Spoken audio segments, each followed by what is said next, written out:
Yorùbá Parapọ̀ TV ẹ máa gbọ́ ẹ máa wò ó ẹ subscribe síbẹ̀ ẹ like ẹ bó bá ṣe ń lọ àwa ò ní jẹ́ kétí yín ó di sí o Yorùbá Parapọ̀ TV àgbàlẹ́tù ọmọdé làwọ́.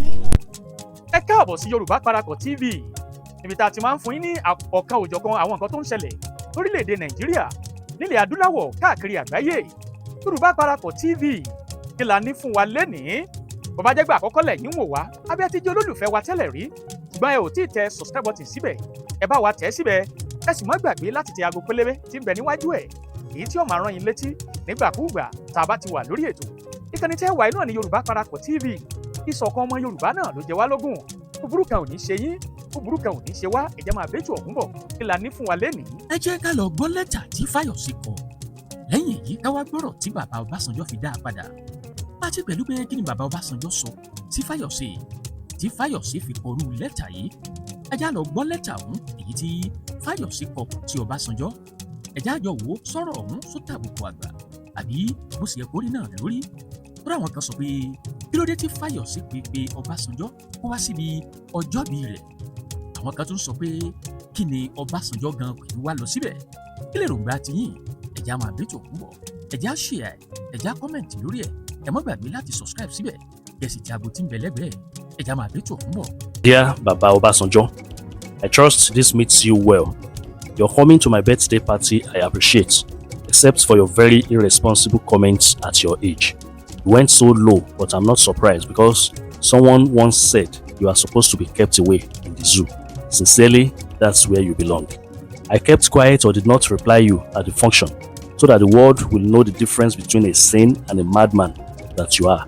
It is also obvious that you have also lost your sanity, or should I say, is the heightened stage of dementia.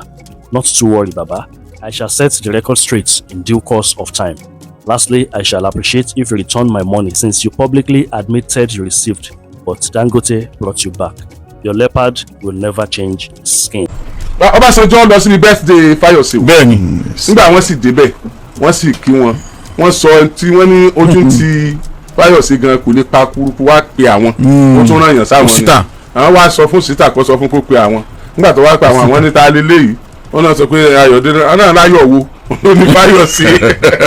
Àwọn làwọn wà. Wọ́n ní ó fún ìyàwó kí á ló ní kí ìyàwó rẹ̀ náà pe àwọn pé ìyàwó wọn náà wọ́n pe àwọn sì bá wọn sọ̀rọ̀ pé tọ́jú pé ìwà àtọkọ rẹ̀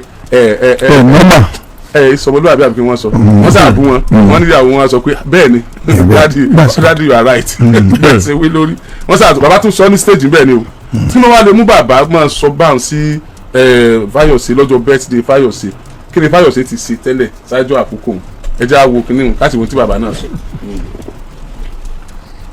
Started coming here.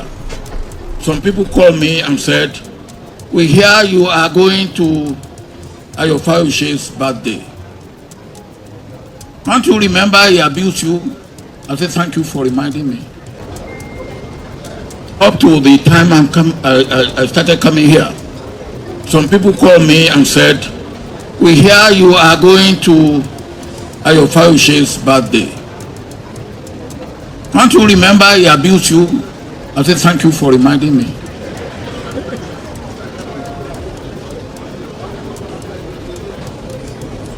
In Yoruba land, we have a saying, wọn kì í lé ọmọ búburú fún ẹkùn pàjẹ́.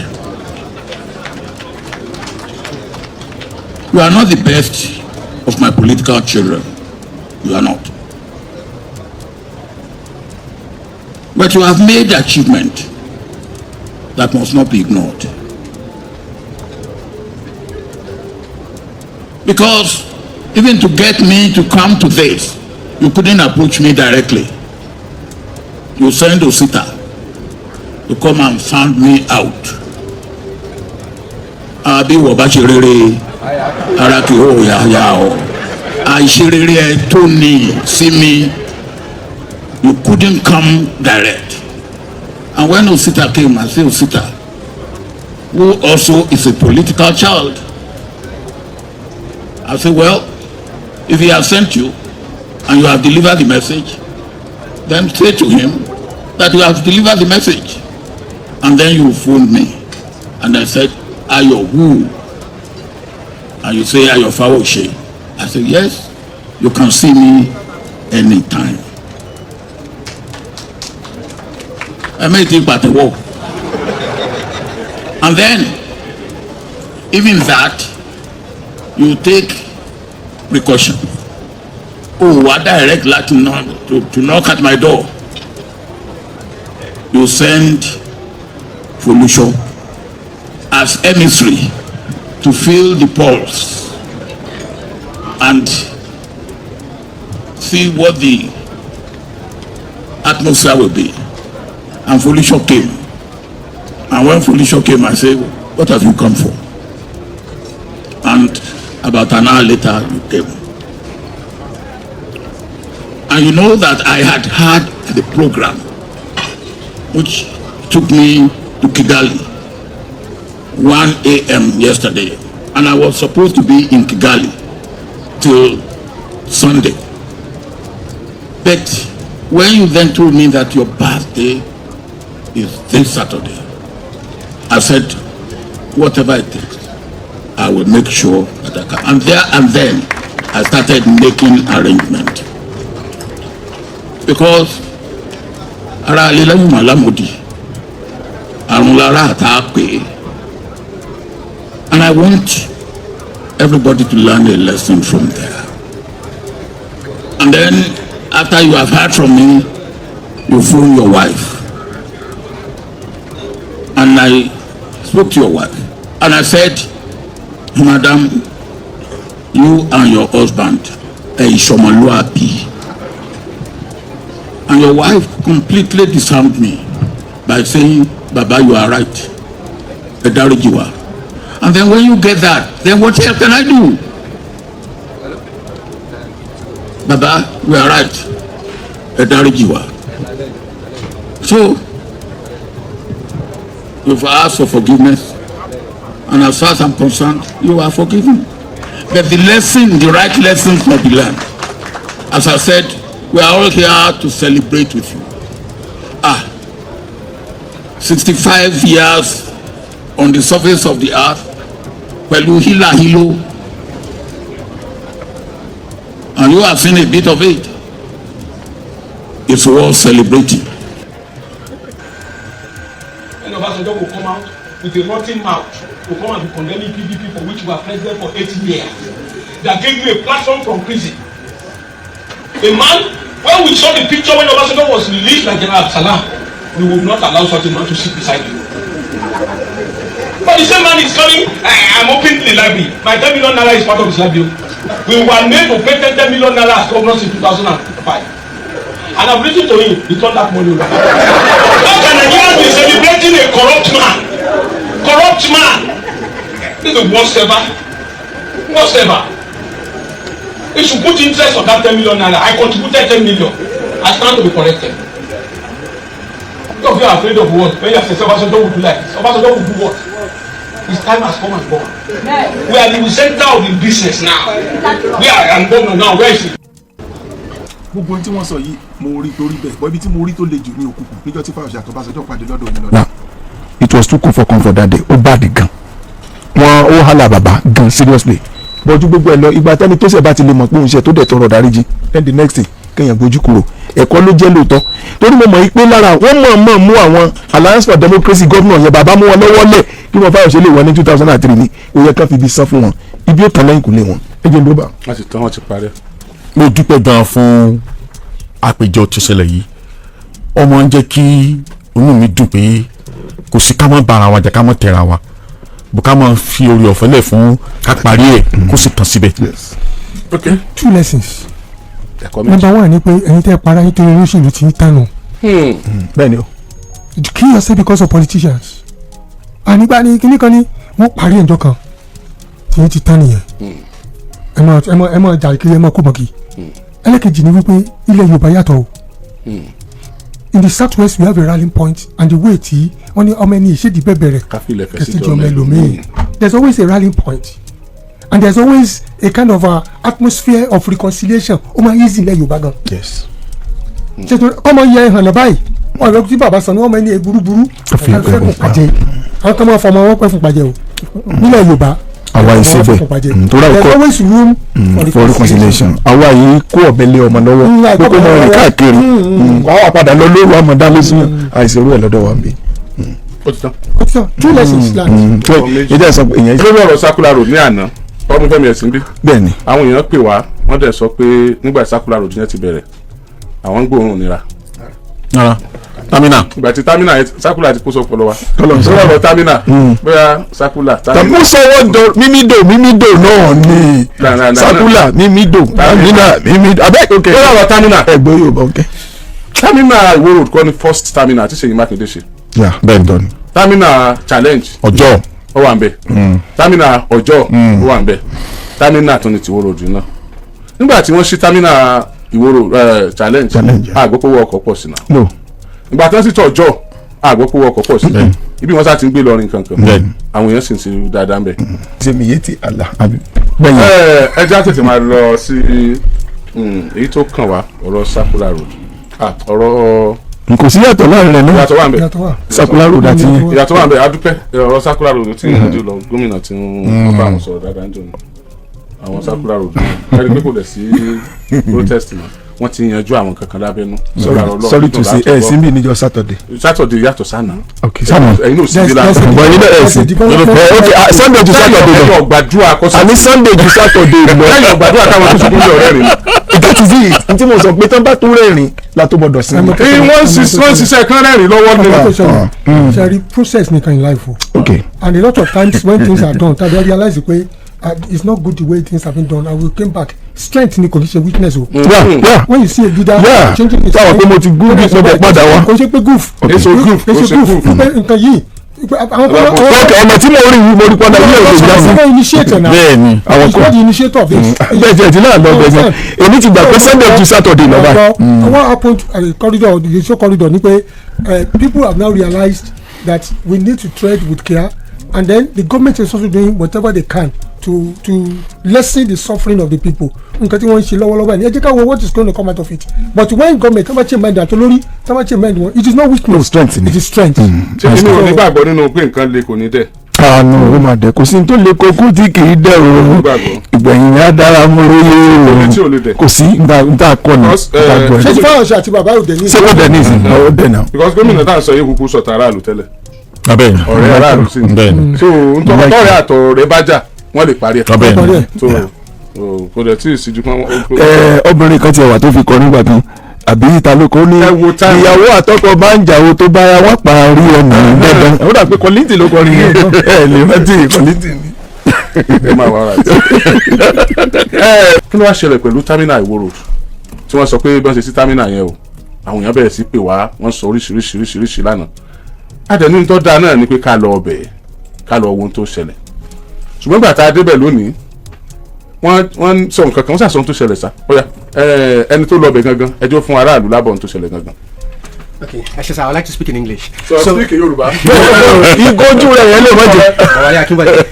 So láti get the balancing. Olórí máa fẹ́ dìbò tẹ́ ẹ mọ̀ pé ẹ gbọ́ Yorùbá. Bí mo ti mú yẹn lọ rí ẹsẹ̀ ìjọba lé Yorùbá lórí. Bí mo ti mú yẹn lọ rí bí wọ́n ṣe tó nílò. ẹ̀ńtọ́ sọ pé kojú ẹ̀ ń bẹ̀ ó lè gbọ́rú èbó tó fẹ́ sọ kó mọ̀ ṣe bó ṣe. bóyá èbó gan ló sọ sí náà.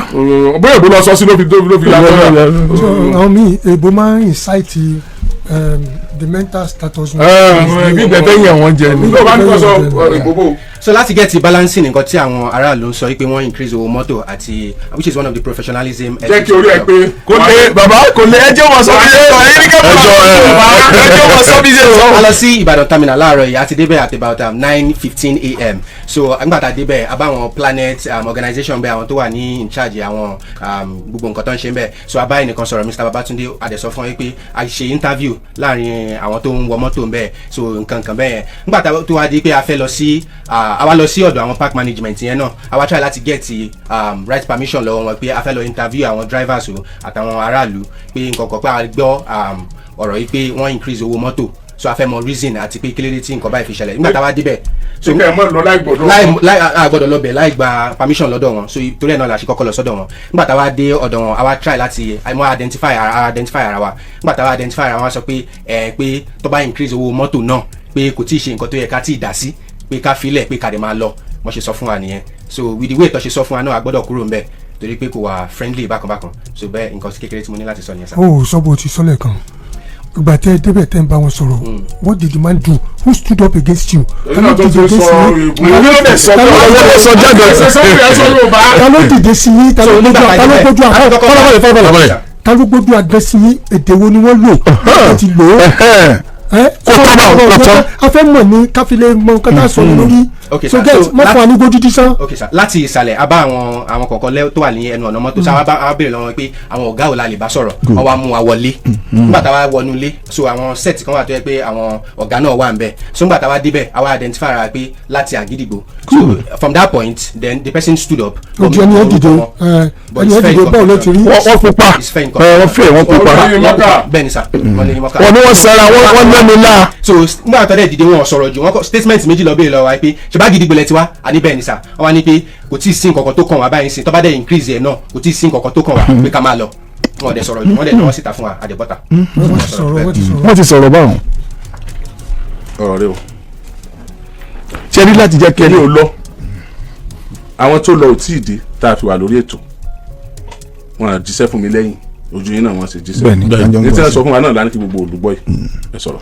ṣe rí láti lé oníròyìn padà wípé kò tí ì sí tó kàn wọ́n is an insult fún gbogbo aráàlú torí iṣẹ́ tó níròyìn ṣe àwa ní gáàpù láàrin aráàlú àtijọba ìtí aráàlú bá ń fẹ́ àwa là á sọ fún ìjọba ìtí ìjọba tí wọ́n bá ń retí látọ̀dọ̀ aráàlú àwa là á sọ fún wọn àárín yẹn la wà so lílọ tí wọ́n bẹ̀ lọ ara àsáímẹ́ǹtì tí oníròyìn ṣe wà ní kò tí ì sí nǹkan tó burú bẹ́ẹ̀ but èdè tálákùnrin yẹn pè láti sọ pé kò tí ì sí nǹkan tó kàn wọ́n àwọn báfo lọ́wọ́ pé ó ti wà á léjù kò sí nǹkan tó wà áàlì as long as tí nǹkan tẹ́ ẹ̀ máa ń ṣe ò bá ti múnú aráàlú dùn dandan ni láti dìde káràlú kí èèyàn dìde láti lọ pé ọ̀nà wo láfi gbà dé nǹkan fún aráàlú now gẹ́gẹ́ bí priamu tẹ́ ṣe lẹ́ẹ̀kan nígbà tó ṣe ti challenge wọn fowó ọkọ̀ kun tọjọ́ wọn kí ló fa ti bẹ̀ yẹn tẹ́ fi fowó ọkọ̀ kun ìyẹn ló yẹ kí wọ́n ṣàlàyé ju gbogbo ẹ̀ lọ tí mo rí ni pé àwọn tó wà bẹ́ẹ̀ lè mọ́ lè ráyè sọ̀rọ̀ ṣùgbọ́n wọ́n ní wọ́n lọ́gà wọ́n lẹ́nu yẹn jẹ́ tọ́mì bóyá kí ẹ̀ ká kúkú invite wọn ká wá ṣàlàyé pé ní tó fa ti wóró tá a fi fowó ọkọ̀ tá a fi mú sókè ní o tá a fẹ́ fi ní aráàlú lára o kẹ́kẹ́ wá ṣàlàyé fún wa bẹ́ẹ̀.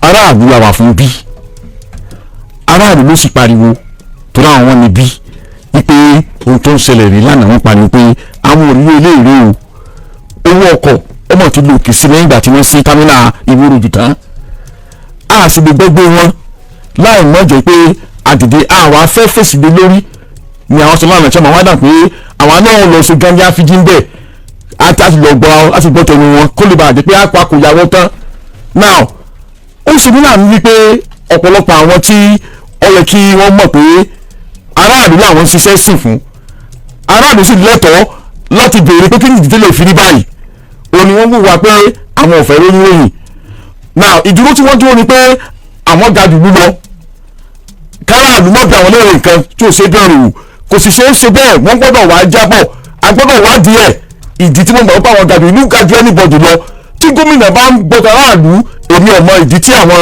tó wà ní Ìwó road tamina àwọn bẹ̀ tí wọ́n bẹ̀rẹ̀ sí ń fi gbójú àgàsọ́ ní ẹ̀yìn pé kò tí ì tó kàn wá láti dá sí. àwọn ni wọ́n sọ̀gbà tó máa kàn wá.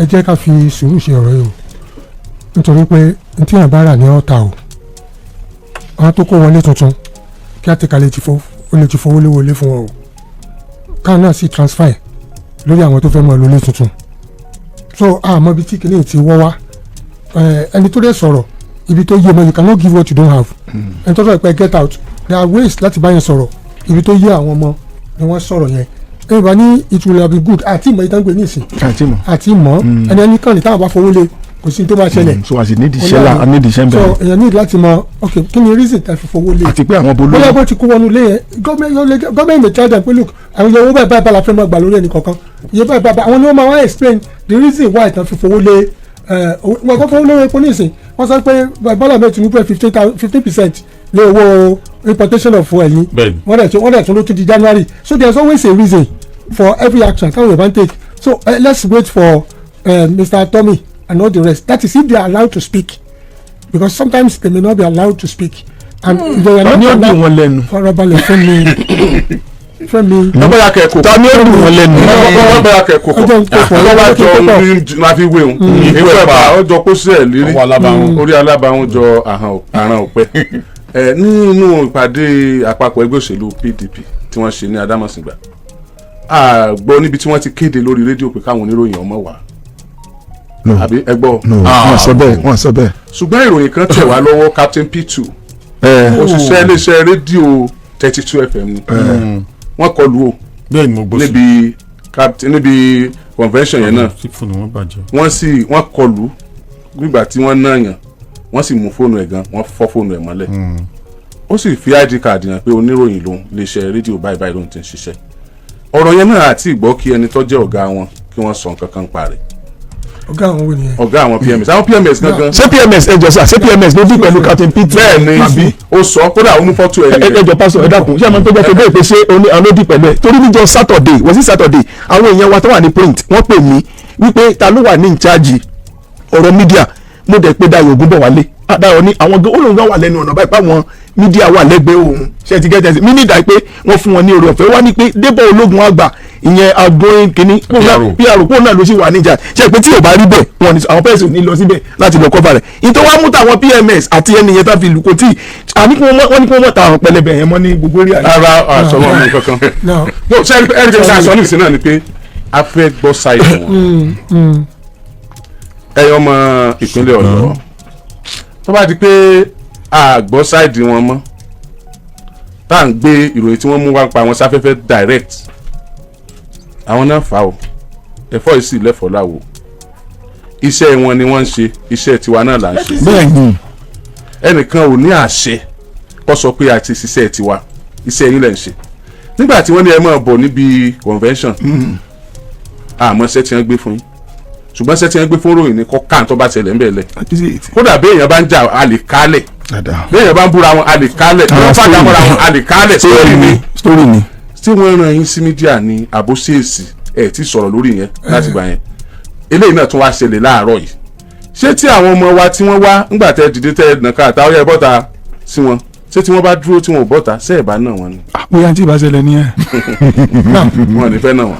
wọ́n jẹ́ Captain P2 bàbá wọn nà Captain P2 wọn náà. wọ́n lẹ́nu náà wọ́n bẹ̀ yẹn. ẹ jẹ́ kí ẹ máa gbọ́ ṣe bí wọ́n padà. ẹ ṣàlàyé fún wọn owó tí wọ́n fi kọ́ bẹ̀ ń wò. mo fẹ́ ṣàlàyé fún ẹ ṣàlàyé fún wọn ìyàtọ̀ tí ń bẹ láàrin NURTW àti PMS. ẹ ṣàlàyé fún wọn àwọn tó níbi tí wọ́n wà tí wọ́n pè ní terminal yẹn. ẹ ṣàlàyé fún wọn ìpínlẹ̀ Ọ̀yọ́ ẹ ṣàlàyé fún wọn Ìbàdàn. ẹ rán wọn létí àwọn tàná. ṣẹ́rí ibi táwọn tàná lèmi ó ti bẹ̀rẹ̀ ṣẹ́rí the issue of wọ́n attack press kankan yẹn ó ti bẹ̀rẹ̀ tipẹ́ ẹ̀rẹ̀ pé mo fo fẹ́ǹsì kúrò ní yọgọ́sẹ̀. bẹ́ẹ̀ni ẹgbẹ́ òṣèlú wo ní ṣe kán gbà yẹn. People's Democratic PDP kọ People's Democratic Party sáà ní PDP ni ok tí o bá yé yẹn ṣàlàyé ni. àwọn bẹ́ẹ̀ ṣe níkùn lẹ́sẹ̀ fo fẹ́ǹsì inú fúláwà lẹ gbà lọ ẹ kọ́kọ́ rọ̀ mọ́ bẹ́ẹ̀ mọ́ wọn bẹ́ẹ̀ náà bẹ́ẹ̀ ṣe níkùn lẹ́sẹ̀ fo fẹ́ǹsì. àwọn èèyàn ti wọlé ọjọ́ sì ti lọ. so what I'm saying is ni pé impunity yẹn lọ even the government those people represent wọn yẹn fún àṣọpọ̀ àwọn tá a ṣiṣẹ́ àwọn tó ń ṣàlàdà báwo lẹ́yìn wọn ó mi pé a kàn risk life wa láti ṣiṣẹ́ ni and iṣẹ́ tẹ́wọ́ lọ́wọ́ bá dẹ̀ ràn yàn iṣẹ́ lèèyàn máa ṣe so which means the press are at the mercy of these thugs. That's what I'm going to say. They are the mercy. They are not protected. And the government is not even protecting the press. Are you going to say? Till today, the government of the day, they have never gbogbo television station ló gbé all over Nigeria. Gbogbo àwọn foreign kìnnì kan gbé wọ́n ṣe mọ́tò wa tí wọ́n ṣẹlẹ̀dà wọ́n ṣe kìnnì kan nígbà tó sọ wọ́n ní ta ń rán wa ẹjọ́ sọ́mọ́ sọ pé ta ló rán press láti ṣiṣẹ́. That's one. Number two. Convention. The PMS we are talking about is no more NURTW government na represent. Okay. aṣojú ìjọba ni wọ́n. Aṣojú ìjọba ni wọ́n. Ẹgbẹ́ tí mo sọ so tó bá kanjú oorun sí yàn ìjọba ló kanjú oorun. ìjọba ló kọlu yàn. You no get what I'm saying. You get it. So tí wọ́n bá kanjú oorun wọ́n bá ṣìwàwù. So nǹkan tí mo sọ who did they represent. wọ́n ti gba instruction yẹn. wọ́n ti gba instruction láti kanjú oorun nìyẹn. ìyẹn tí PMS bá kọjú oorun sí yẹn. kọjú I'm telling you the truth. farabalẹ̀. ṣé kọmíṣánná ni ó wà rán wọn ni. no don't say mo it's not everybody was on that mo ní ká sọ ìyàtọ̀ PMS àti NURTW ìyàtọ̀ yẹn lè ń sọ lọ́wọ́. Okay. So you understand because they represent the government. They wọ́n dàbí parastatal ni the agency of government ni because government ló ń yẹ àwọn tó wà níbẹ̀ we don't want to know. Are you getting what I'm saying? Government ló ń yẹ wọn síbẹ̀ so receipt government ni wọ́n já. So if anything happens which means they are taking authority from because they represent the government. It's as simple as that. Now tí ẹ tẹ́ mi ẹ̀ ní kíní nothing go happen onamonso because these so-called people they let me tell you something ẹlẹ́dẹ̀ tí ọba mú wọlé tó wọṣọ fún ni tó fẹ́ change mentality ẹ̀ ọmọ ń jókòó àwọ̀ damask fún ọba máa mú lọ bí tó bá ń lọ wọ́n á ṣojú di ọba ẹlẹ́dẹ̀ wá jókòó lẹ́gbẹ̀ẹ́ ọba òjò wọn lọ kan àwọn ẹlẹ́dẹ̀ kan wà ní ẹ̀rẹ̀ ẹlẹ́dẹ̀ pẹ̀lú damask àtọ̀ṣọ tán wọ̀ ṣé ló sáré tó wọ́n fòmù ẹ̀rẹ̀. yóò lọ bẹ́ẹ̀. because ọpọlọ náà change you have not reprogrammed his brain it's the same ẹlẹ́dẹ̀ you are trying to pamper the same set of people tó ń ṣàdá ọlọ́run ṣe kójọ́ tó ń yìnbọn. you have not reprogrammed the brain you have not reprogrammed their mentality àwọn tó pa student ní wọ́rọ̀ they are still among them. hello ẹ káàárọ̀. ẹ káàárọ̀. yes sir. ẹ pẹ̀lẹ́ sọ ẹ kú iṣẹ́ o. yes sir. kò ní bàjẹ́ fún yín láéláé. àmín. pẹ̀lú ògùn lọ́dọ̀ ọlọ́run rí yọmí ayé ò ní bínú rẹ̀. àmín. ayé ò bá bínú rẹ̀ ọlọ́run ò ní bínú rẹ̀. àmín. ọ̀bẹ dálẹ̀ láàrin àtàná ni mo ti ń pẹ́ẹ́sì pé kí n wọlé. wọ́n jẹ́ ẹnìkan tí ó ń gbé ní mọ́nà tán a ní ṣíṣe ní Àkúrẹ́ níjọ́ Friday mo wá lọ fúnra ara mi pẹ̀lú àgbàlagbà ara kó tó dijọ́ Friday mo lọ ná iye mọ́tò kí wọ́n wọ ọkọ̀ Àkúrẹ́ wọ́n ní 10,000 naira ní káà fine ṣé ẹ gbọ́ mi sà. agbọ́n dáadáa. fine àwa mẹ́rin la fẹ́ lọ tẹ́lẹ̀ àwa wò pé kábà pé 10,000 àwa mẹ́rin yóò di 40,000 kábà tó mọ̀ yóò di 40,000 80,000 ọ̀dà 80,000 kábùfẹ̀ kan dá owó ìjọ kábùfẹ̀ lọ káwá rẹ̀ nìkan lọ kó lọ ṣe ojúṣe lọ àwọn adáwójọ àtìtì ìdáwójọ akọ̀wé pé ọ̀dà òtítàbá àṣẹ́ǹdìwó ṣe ń káfẹ́ fún lówó ọmọ táwa fẹ́ rán lọ pé kọ́ lọ wọkọ̀ Àkúrẹ́ níjọ́ Friday ìdẹ́rin mo fi títóbi ọlọ́ọ̀bá ṣe ẹlẹ́rìí nǹkan àti pé wọ́n ní 10,000 tẹ́lẹ̀ nígbà ọmọ débẹ̀ 15,200 iná wọkọ̀ Àkúrẹ́ nìkan. 5,200 ti gùn. 5,200 ti gùn. mo wá wò mo ní ìwọ Ọlọ́run bá àwọn ọkọ̀ zuara báyìí ìwọ Ọlọ́run ẹ dákun ẹ bá wa ṣiṣẹ́ lórí rẹ̀ kò ní í bàjẹ́ fún yín ẹ dákun bí ṣe ń lọ yìí kò bá mu wàhálà ńlá ni ẹ dákun ẹ gbà wá o.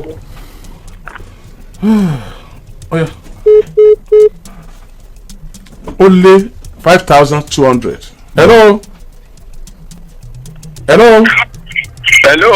ẹ káàárọ̀. yes sir. ẹ káàárọ̀. yes sir. láti Alákíá mo ti ń sọ̀rọ̀. láti Alákíá. yes sir. bẹ́ẹ̀ni ní ọjọ́ Friday yẹn kan náà ṣé à ń gbọ́ mi sà. à ń gbọ́ yín. lọ́jọ́ Friday a fẹ́ lọ sí Abẹ́òkúta lábẹ́òkúta tá a fẹ́ lọ yẹ èyí àti pé tẹ́tẹ́lẹ̀ 3,500 là ń wọ̀ bàbá débẹ̀ ní ìjẹta yẹn wọ́n ní 4,700. 4,700 naira. 1,200.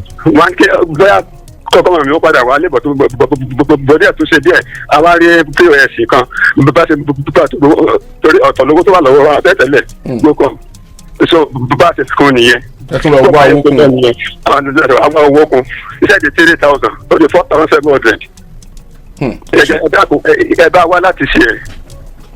ṣé ká gbà pé ìjọba ló fowó kó ọkọ̀ ni. no until ti commissioner of transport àti tọ́mì ẹ máa gbọ́ the head of the PMS. PMS máa wá commissioner náà máa wá tí wọ́n bá ti wà báràlú sọ̀rọ̀ no ìjọba lásìmọ̀ pé ṣùgbọ́n tó bá wá tí wọ́n sọ pé àwa kọ́ àwọn tibẹ̀ ló dánwọ́ wọn ó yàtọ̀ ẹgbẹ́ tẹ̀ but for now ẹ jẹ́ àmú pé ìjọba ni mí sì gbẹ̀rí ìjọba jẹ́ ìjọba ò lè ṣe bẹ́ẹ̀ mi mọ́ Mr. Tami yẹn rí bẹ́ẹ̀ mo mọ̀ pé wọ́n ní sọ bẹ́ẹ̀ àwọn yẹn náà dánwọ́ wú ọtí tó bá wá bí o tó bá sọ̀rọ̀ program náà ti parí because ó kàrà ọmọ mi náà lọ ọ̀nà àbẹ̀mí náà wọkọ̀ ọ̀nà wọ́n sínú wọ́n ní àṣẹ láti bí àwọn pé wọ́n sí. ẹ máa gbọ́rọ̀ bí taxpayers money owó wa náà fi kọ́ bẹ̀yẹn owó wa náà fi kọ́ ìjọ wọn kọ ọmọ rántí pé dókítà kan sọ mo ní sèé ìṣẹ̀lẹ̀ ọgbọ́n ni wọ́n ń kọ yìí nígbàgbé bẹ́ẹ̀ lọ́jọ́ dókítà yẹn náà wọ́n mọ̀ sagbọ́n bí mi. sorry what the government has done nípa ibẹ̀ yẹn is a very laudable project. It's a examination of all eyes honestly speaking but the point is this tí mo fẹ́ kẹ́ wò sherry sir we must think very deep and very deeply or else we will just walk round the cycle. Mo complain kan gba mo as one pe Mr. Nobody. I know a fun little man as quiet as a mouse. It's just the mischief that is done in everybody's house. That's Mr. Nobody ni poem from Trimoka. And we are all acting as Mr. Nobody who does the mischief in everybody's house. So tí wọn bá ṣe mentality and people yẹn ẹ lè change yẹn o because mentality yẹn tó mẹ́lẹ́dẹ̀ wọlé tó tójú ẹlẹ́dẹ̀ ni o ẹlẹ́dẹ̀ àwọn ọgbẹ́ tó wà ní rẹ̀ tó padà bẹ́ẹ̀ inú wa bí ọba yẹn inú wo ló ń bí have you changed the brain have you restructured the mentality. new orientation. have you given them new orientation. ẹbí wọ̀rọ̀ wọ́n ní gbogbo ẹ̀ ṣé ẹ tẹ̀ fẹ́ wọ̀rọ̀ wọ́n rí wọ́n kó wọ́n bẹ̀ yín náà. èmi ìbá sọ jẹ́sí pé ẹ jẹ́ kí Mr. Tommy wá bí lọ́la o. I know some reasonable people àwọn ẹrú kan máa ń mú ni. gbogbo ẹrú. That's what I know. But also about the press, the protection of the press, government ò ṣe dáa tó. Government is selective about protection of the press. The press ni ṣe the press only ẹ̀mí government mo sọ fún yín pé effective communication is the pillar of good governance. And democracy. So when there is no effective communication, who are those people that will ensure there is effective communication, cooperation between the press, the fourth realm of the estate, and other realm of the estate? So when it is not done, tell if you are already fraps to oppress and to torment us because of who you are or what you are, then we are living in a chaotic anarchism, no way. When anybody can just do what he likes and get away. But total absolute mediocrity ni. ẹ máa gbọ́ sà kó tó di pé lọ síbi English tẹ̀ sọ ọ̀rọ̀ kan wà lẹ́ẹ̀kan tẹ̀ sọ tí mo gbẹ́dùn àbí wọ́n ń jábọ̀ fún commissioner àti Mr. Tommy. No, out of kìíní kan ọmọ gbọ́ ìgbà náà fi ọdún kéjọ náà ó lè wájú ọdún kéjọ ọmọ ti pẹ́ bá wọn fara gùn. ó lè ṣe pé wọ́n ń jábọ̀ bóyá níye tí wọ́n máa gbà lórí àwọn èèyàn ẹni tó lè gbọ́dọ̀ àwọn ni wọ́n wá sí ó fi ẹ̀pẹ́ ó ti níye kẹta ní ọmọ as an agency of government ó níye kan náà tẹ gbọ́dọ̀ máa san sí gọọmenti àpò gọọmenti náà ló. Yorùbá Parapọ̀ TV ẹ máa gbọ́ ẹ máa wò ó ẹ subscribe síbẹ̀ ẹ láìkí ẹ̀ bó bá ṣe ń lọ àwa ò ní jẹ́ kétí yín ó di sí o. Yorùbá Parapọ̀ TV àgbàlẹ́tù ọmọdé làwọ̀.